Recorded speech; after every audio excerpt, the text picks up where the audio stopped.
நற்செய்தி வாசகம். யோவான் எழுதிய நற்செய்தி 20ஆம் அதிகாரம் வசனம் 19 31 முடிய. அன்று வாரத்தின் முதல் நாள், அது மாலை வேளை. யூதர்களுக்கு அஞ்சி சீடர்கள் தாங்கள் இருந்த இடத்தின் கதவுகளை மூடி வைத்திருந்தார்கள். அப்போது இயேசு அங்கு வந்து அவர்கள் நடுவில் நின்று, உங்களுக்கு அமைதி உரித்தாகுக என்று வாழ்த்தினார். இவ்வாறு சொல்லிய பின் அவர் தம் கைகளையும் விலாவையும் அவர்களிடம் காட்டினார். ஆண்டவரை கண்டதால் சீடர்கள் மகிழ்ச்சி கொண்டார்கள்.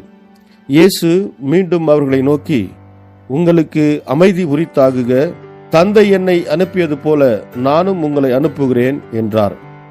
இதை சொன்ன பின் அவர் அவர்கள் மேல் ஊதி, தூய ஆவியை பெற்றுக்கொள்ளுங்கள். எவருடைய பாவங்களை நீங்கள் மன்னிப்பீர்களோ அவை மன்னிக்கப்படும், எவருடைய பாவங்களை மன்னியாதிருப்பீர்களோ அவை மன்னிக்கப்படா என்றார். 12 ஒருவரான திதும் என்னும் தோமா இயேசு வந்தபோது அவர்களோடு இல்லை. மற்ற சீடர்கள் அவரிடம், ஆண்டவரை கண்டோம் என்றார்கள். தோமா அவர்களிடம், அவருடைய கைகளில் ஆணிகளால் ஏற்பட்ட தழும்பை பார்த்து, அதில் என் விரலை விட்டு அவர் விலாவில் என் கையை இட்டால் அன்றி நான் நம்ப மாட்டேன் என்றார். 8 நாட்களுக்கு பின் அவருடைய சீடர்கள் மீண்டும் உள்ளே கூடியிருந்தார்கள். அன்று தோமாவும் அவர்களோடு இருந்தார். கதவுகள் பூட்டப்பட்டிருந்தும் இயேசு உள்ளே வந்து அவர்கள் நடுவில் நின்று, உங்களுக்கு அமைதி உரித்தாகுக என்று வாழ்த்தினார்.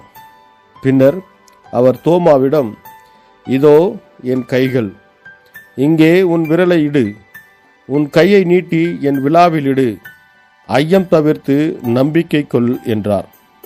தோமா அவரை பார்த்து, நீரே என் ஆண்டவர், நீரே என் கடவுள் என்றார்.